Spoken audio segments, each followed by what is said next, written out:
Well, good morning, good afternoon, good evening, wherever you are.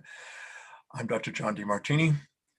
I happen to be in Cyprus, Limassol, Cyprus, the island of Cyprus in the Mediterranean. And I'm at home, actually. And I just want to talk about 7 action steps you could do to reduce your stress levels. Every week, I have a weekly presentation to help people do something extraordinary with their life, master their life. So this one is on stress. So if you have something to write with and write on, that would be great. I believe what I'll share will be worth a few notes.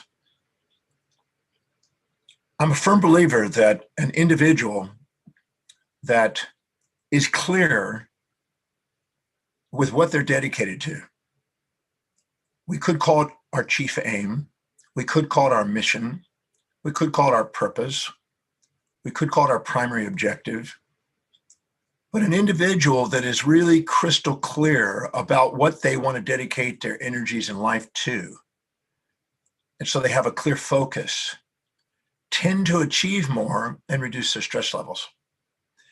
So the first step of the 7 steps that I'm going to outline is taking the time to really crystallize and clarify, what are you really committed to in life? What's on the big bucket list that you know you want to commit to and get done? Now, many of you have listened to my presentation before and know I very seldom do a presentation without discussing values. If you have not taken the time to go on my website and take advantage of a complimentary, private, free value determination process, please consider doing that. Go online and answer the question. There's 13 questions that will help you determine what you're spontaneously are inspired to do from within, what you intrinsically feel called to do. Identifying what is really the highest priorities, the highest value you have in your life, is where your purpose is aiming. Your highest value was called by Aristotle the telos. And that's the chief aim. That's the primary objective. That's the end in mind.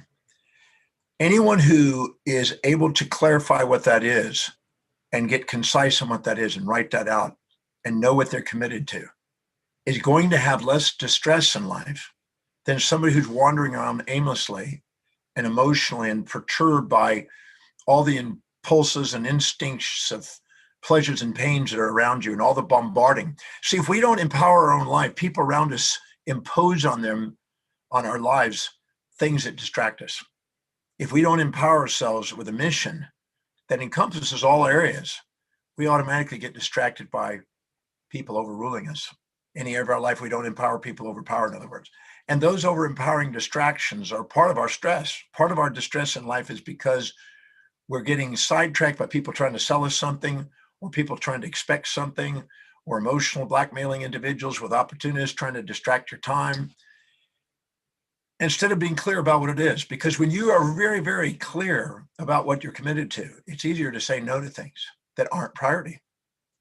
So go online, do the Demartini value determination process, do it again a week from now, a month from now, a quarter from now, and do it every quarter, and keep current with what you spontaneously are inspired to do. Because your very highest value is where you're really, truly inspired from within spontaneously to act upon. That's where you have the greatest fulfillment. That's where your greatest creativity. That's where you have the greatest resilience. That's where you have the greatest adaptability. See, distress is the inability to adapt to a changing environment. And anytime you're not living by the highest priority, the highest value, you're automatically going to increase the probability of distress and distraction. When you're living by your highest values, you activate your blood glucose and oxygen, activates the forebrain, the medial prefrontal cortex, the executive center, where you have self-governance. You're not distracted, not distressed, most resilient, most inspired, most empowered, most broadened in your awareness. The broader your awareness, the more you see things neither good nor evil. The narrower the awareness you have, the more you see things good and evil, and the more you're attracted and repelled and distracted by your amygdala. So the first of the principles is define clearly what you're committed to, what's really most deeply meaningful, the calling in life, your primary objective or mission in life. I defined mine when I was 17 years old, and I'll be 67 here in a few months. So that gives you an idea. That's nearly 50 years. And so I can tell you right now that that really does reduce the aging process, the stressing process, and the distraction process. So number one is define clearly what it is you do. Start with what you know and let what you know grow and how you define that. Start with what you know you're committed to. When I first wrote mine at 17, I knew I wanted to travel the world. I knew I wanted to overcome my learning problems. I knew I wanted to become a teacher. I knew I wanted to learn to read. And I just wrote out the things I was committed to. And then I just kept reading it and refining it and reading it and refining it and reading it and refining it until right now I have the 79th edition of that statement that's updated. It's very thorough. It's very clear. And if you look at my life, it matches it. I'm expressing that clear vision. So identify your mission and your vision. Identify your purpose and your calling. Those with a mission have a vision, and those with a vision flourish. Those without a vision perish. So get crystal clear what it is you're committed to in life. What's really deeply most important to you. That could be raising a beautiful family. That could be creating an amazing business. That could be some social cause. That could be some physical fitness or spiritual aspect of your life. There's no rules about what it is. There's no right. Don't compare yourself to somebody else. Don't subordinate to anybody else. Just dig deep inside and get an intrinsic yearning inside for what's important that you want to dedicate your life to, and crystallize what it is that you're really up to. And look, and because your life demonstrates it, look at what your life demonstrates every day that you spontaneously do that nobody has to remind you to do. And that'll be a great idea of what your mission is in life. Mine's teaching. I do it every single day. So that's the first step. Number two is then live by priority. Ask yourself on a daily basis, what is the highest priority actions or highest priority action I can do today to fulfill that mission? If you live by highest priority and you activate the executive center, you have self-governance, you have discipline, you're reliable, you're focused, and you're least likely to be distracted and distressed. You're literally on fire with enthusiasm, inspired, present, certain about your goals, and inspired and grateful for your life and loving what you're doing when you're living by priority. If you don't fill your day with the highest priority actions that inspire you, your day is designed to fill up with low priority distractions that don't. So take command of your life. Like I say, if you don't design your life, you're going to live by duty. And duty means subordinating to the world around you instead of designing and ruling the world around you. You're either a creature or a creator. A creature is somebody that's living by duty and living in a conformity and trying to please people out of a disempowered state. And being inspired is basically leading the way. You're either following a culture or leading a culture. Build a culture. If you do, you'll be an unborrowed visionary. But live by priority. Ask yourself every single day. I learned that from Mary Kay Cosmetics 7 years ago.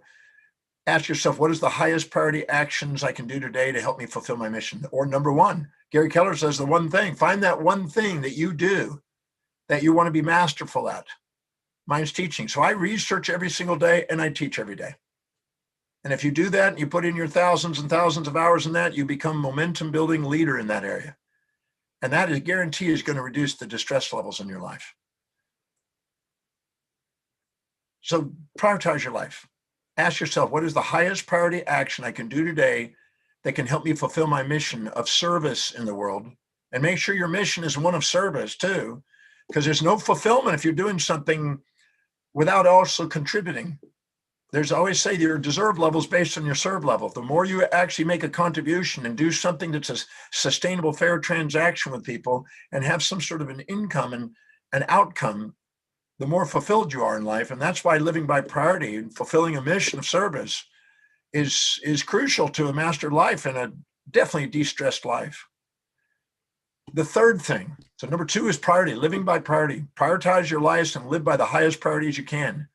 Anytime you live by your highest priorities, your self-worth goes up. Anytime you live by lower priorities, your self-worth goes down. So if you want your self-worth to go up and you want to be a leader, you want to end up having more resilience and adaptability, prioritize your life. Because if you don't fill your day with challenges that inspire you and priorities that you want to go for, your day is going to fill up with challenges that don't, distractions. Number 3, delegate. There's no way you can live an inspired and distress-free life without delegating the lower priority things. Anytime you're doing things because you feel like you have to, got to, must, should, supposed to, etc., you're not living by design, you're living by duty, and you're living by other people's expectations, and you're trapping yourself in time and not liberating yourself to do the highest priority things that produce the most results to change the world. So delegate lower priority things and delegate it to people who are qualified others that are inspired to spontaneously do what you want to delegate. If you surround yourself with people that are inspired by what they do on all the things you don't want to do that are not highest on your priorities, so you can get on to higher priority things, you have the freedom to liberate yourself and lift yourself up.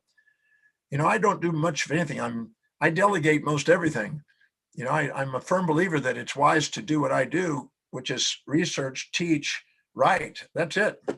I travel a bit. I'm on my home right now where I'm about to travel tonight. And so I'm a firm believer that if you fill your day with the most inspiring things and delegate the rest, you liberate yourself from a lot of distress. A lot of stuff that people think they've got to do, they don't have to do it. They can hire somebody to do it. When you stop and think about it, all you have to do is go and do something that serves ever greater numbers of people, earn greater numbers of income. And then all of a sudden you can surround yourself with people to delegate all the other stuff. But if you don't care about humanity enough to serve people, there's no income and there's no delegation and you're trapped, and that's self-imposed. There's no outside thing stopping you from doing something extraordinary. There's simply you not willing to clarify what your mission is, prioritize your daily action, and delegate the lower priority stuff. I learned that when I was 27 years old and I never went back. I haven't written a check since I was 27. I don't do all the administrative management, all that stuff. I just delegate everything else except what I do and what I love doing most, which is research, writing, and teaching. So prioritize your life. Watch what happens. Your distress levels go down. You won't age as much. You won't be drained by doing low priority things. You devalue yourself every time you go to lower value items on your list. And you value yourself. And when you value yourself, so does the world. And the world will give you feedback. Every symptom that's going on in your life, physiologically, psychologically, sociologically, in business, and every area of your life is a feedback to guide you back to authenticity. And your authentic self is where your mission is and where your highest priority is. And that's why you want to delegate everything that's not you to people who it's them. The fourth thing, whenever you are in any way emotional, which means distracted by impulses of things you seek, people trying to sell you ideas or whatever, or impulses from shopping or something, or anything that you're distracted from, and avoid anything that you're philic about or phobic about, seeking or avoiding, put you in the amygdala. That's why you want to live by your highest priority, where you're most objective and most neutral, most adaptable. You're less distracted. But if you are, you've got the Demartini method, which you can go online. I have the Alchemy of the Mind video for you to train you on how to do that. Or you can come to the breakthrough experience and actually learn live right there how to do the Demartini method. Or for those that want to use it and help other people, they can go right onto the training program and learn how to apply that. It's a massively impactful tool that you'll use the rest of your life on how to dissolve distractions, dissolve all the distresses. I mean, I don't know of anything that your mortal body can experience that your mortal soul can't love. And the Demartini method allows you to love and appreciate whatever happens, so it's on the way, not in the way. And when you're prioritizing, you want to make sure that you're prioritizing not only your actions, but your perceptions. And the way you prioritize your perception is by asking a great question. Whatever's happening to me today, how is it helping me fulfill what's most important to me, my mission, my highest priority? If you ask that question and answer it and don't say, well, I don't know, I can't find it. Look, be accountable. And then you'll see it's all on the way. And then you're in the flow, in the zone, in tune, on time, and on target with what's meaningful to you. When you do, less distress, less aging, more inspiration. So that's just something to think about. But the Demartini method is a very powerful set of questions that allow you to be conscious of the unconscious information that's distracting you, which I call ignorance. Ignorance is basically being ignoring of information to balance out your perceptions and therefore you're polarized. When you're infatuated, you're conscious of the upsides, unconscious of the downsides, and pulled it with an impulse. When you're resentful, you're conscious of the downsides, unconscious of the upsides, and avoid with an instinct. And those are in the amygdala, and they're your animal brain, and that's where you're in distress and survival. If you want to be in survival, live there. If you want to be in thrival, live by priority. Get into the executive function, have self-governance, have clarity of vision, know your mission, strategically plan your life with foresight, and live by priority. That changes the game, I guarantee you. But if you are, for some reason, accumulated in your subconscious mind a lot of baggage that you're distracted by, the Demartini method is the fastest way I know to dissolve it. So come to the breakthrough experience, or go online and get the alchemy of the mind, or come to the training program and learn that tool. That tool is a gold mine, I promise you. Anybody who's learned that tool, you can ask them. They'll tell you that's one turning point in their life when they learn how to ask the right questions. The quality of your life is based on the quality of the questions you ask. If you ask questions, it liberates you from the emotional baggage and assists you in living by priority and meaning. Your life changes. The Demartini method is a science of extracting meaning out of your existence, so you have the most fulfillment, most meaningful, the most inspiration in your life. So learn that. That's number 4 on the list of things to do. Number 5 is basically how you eat. You want to eat not to live. I mean, to live not to eat, but eat to live. You want to basically not just sit there and go, oh my God, look at that food. I got to have that. That's sweets. And then have fluctuations in blood sugar.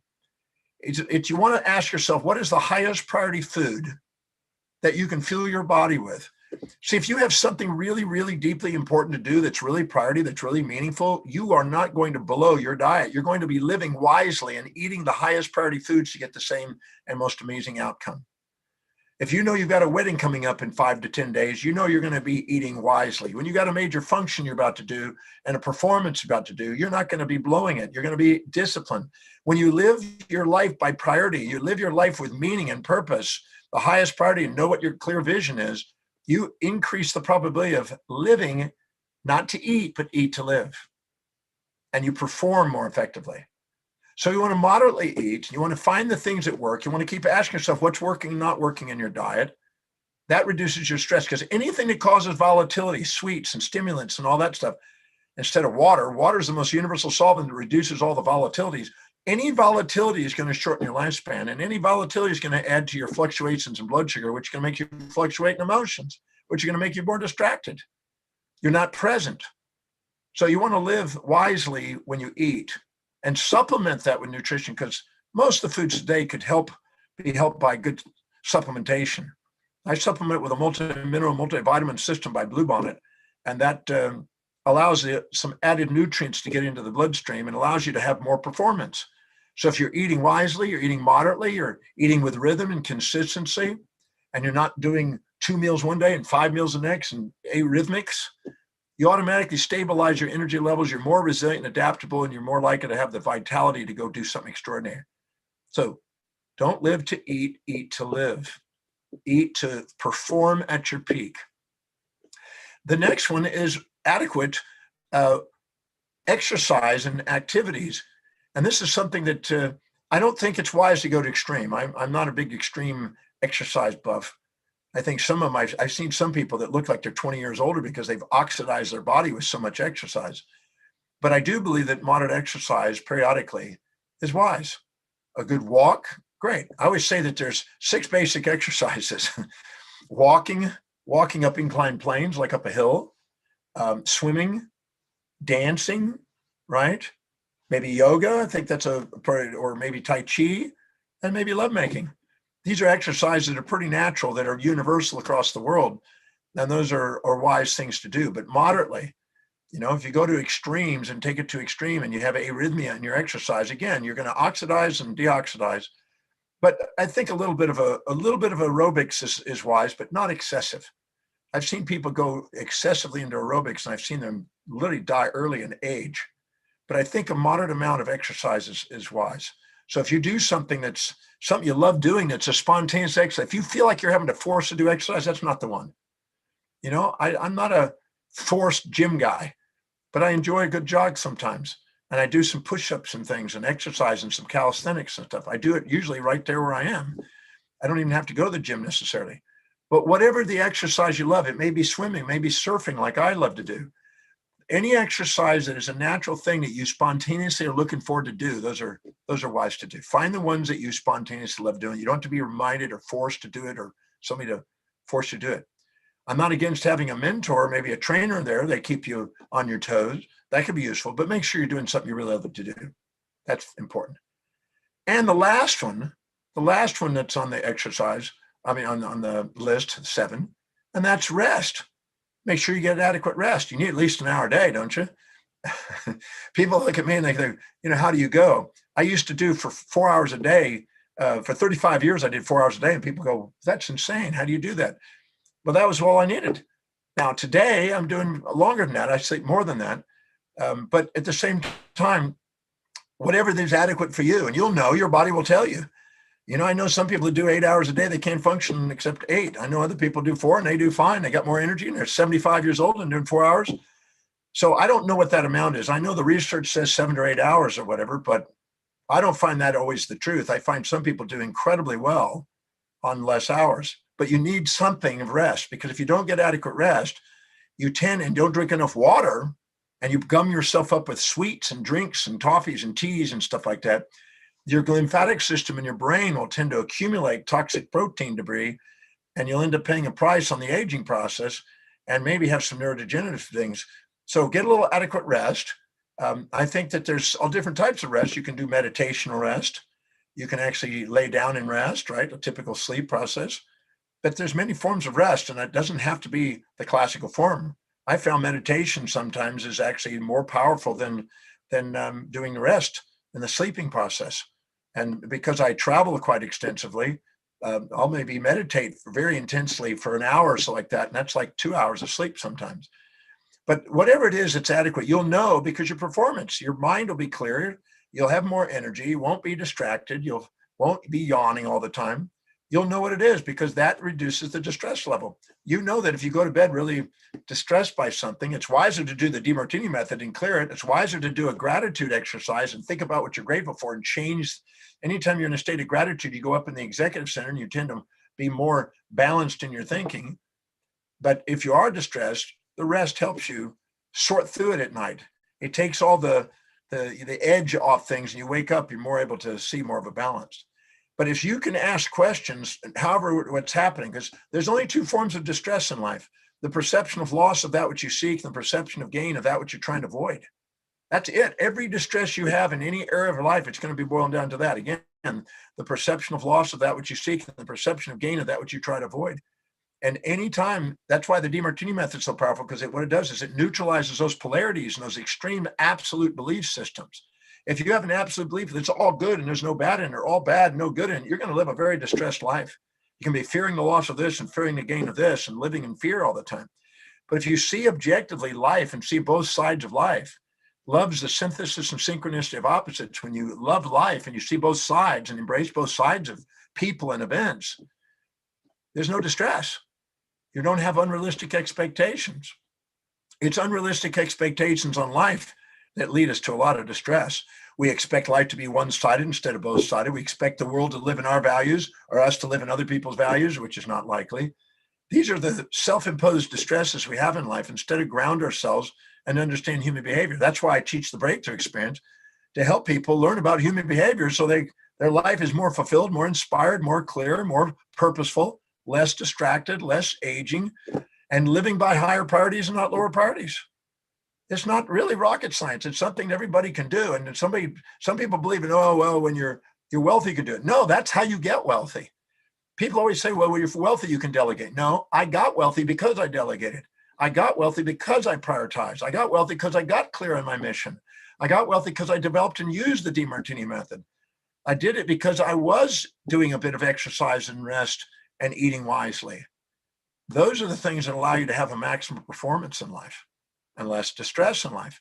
And I think that that's a crucial component of mastering your life. So let me reiterate the list again, in case you didn't catch it, because I did a bit of fast speed there. Number 1 is to get clear about your mission and your vision. Make sure you know what you're committed to and what you're inspired by. Your calling in life, your métier in life, your primary objective in life. 2, prioritize your daily life and make sure that everything you're doing is in that direction. Because somebody whose focus is not scattered. And scattered people are way more distressed than people who are focused. Then make sure that you prioritize and stick to that and do it on a daily basis and find out what the priorities of the priorities of the priorities are. And then make sure you delegate the lower priority things, because if you're not delegating lower priority things, you're trapped. And you're trapped, well, then the world around you is running you. That's only self-imposed. There's nothing to do with the world out there. It's easy to say no. It's easy to say no when you have a busy schedule and agenda pre-scheduled. If you got nothing on your plate and you're not living by purpose and design and by priority, you're going to end up easily being distracted. You're going to feel guilty not pleasing people all the time. Better to go and do something that serves people and fulfills their values, that inspires you, than sacrificing and distracting yourself by fearing the rejection of other people. Don't give power away. Empower yourself. But anyway, prioritize that, delegate that, learn the Demartini method. Go online and get the alchemy of the mind and study it, or go to the breakthrough experience and come to the breakthrough experience. Let me teach it to you live. I just finished it yesterday, and I got another one this weekend. I've done it 1,130 times, and I love sharing it because it's such a powerful transformative experience for people on how to master their life. And you deserve to master your life. If you're not committed to mastering your life, you're going to live in distress. The masters live under distress all the time. The master transcends the distress game. And they basically make sure that they're eating wisely, they're getting adequate rest, and they're doing the exercises and doing the things. If you don't use your body, you lose your body. If you don't use your muscles, you lose your muscles. You don't use your brain, you lose your brain. Everything is plastic and is moving and morphing. And if you're using it for something deeply meaningful and inspiring, the brain does amazing things. If you got a cause and a purpose that's bigger than your life, I always say that the magnitude of space and time in your innermost dominant thought will determine the level of conscious evolution you obtain. And Seneca said, you measure an individual by their most distant ends. How big is your vision in life will determine how big your life becomes and how fulfilled your life becomes. You're going to fulfill your life if you live by priority and you live by a purpose in life and you follow the steps I did. So purpose and mission, make sure you prioritize, make sure you delegate, make sure you learn the Demartini method, make sure that you get adequate nutrition, make sure you get adequate rest, and make sure you get moving and access, use your exercise and keep moving your body. Keep yourself toned and inspired. And to help you on this process, to have a less distressed life, I have an extra special program, a masterclass coming called Access Your 7 Greatest Powers, and how to empower all areas so you're less likely distracted and less likely to be distressed. So this is a special program masterclass that I want you to take advantage of. Access Your 7 Greatest Powers. And if you sign up for it right now and join this class, you can get a free CD, DVD, whatever, online. When it was a DVD, it's now online. But it's called Awakening Your Astronomical Vision. It's about expanding your vision, because the broader the vision you have, the less distress you have in life. It's living by trivial pursuit instead of a massive vision. The bigger your vision, the bigger your life, and the more inspired you are and the less distressed you are. So take advantage of that free gift, take advantage of the masterclass, and thank you for joining me today. I hope that the information I just gave you, it can be put into action right away. Please take advantage of the Demartini method, the breakthrough experience. Grab this opportunity of this free giveaway in this class, and I look forward to seeing you next week. Every week we have another little webinar that's designed to educate, inspire, and to help people master their lives. So this is Dr. Demartini checking out, and look forward to seeing you next week. Thank you for joining me today. Have an absolutely inspiring day and fill your day with high priorities and follow those steps today. Watch what happens if you do it right now. Start on the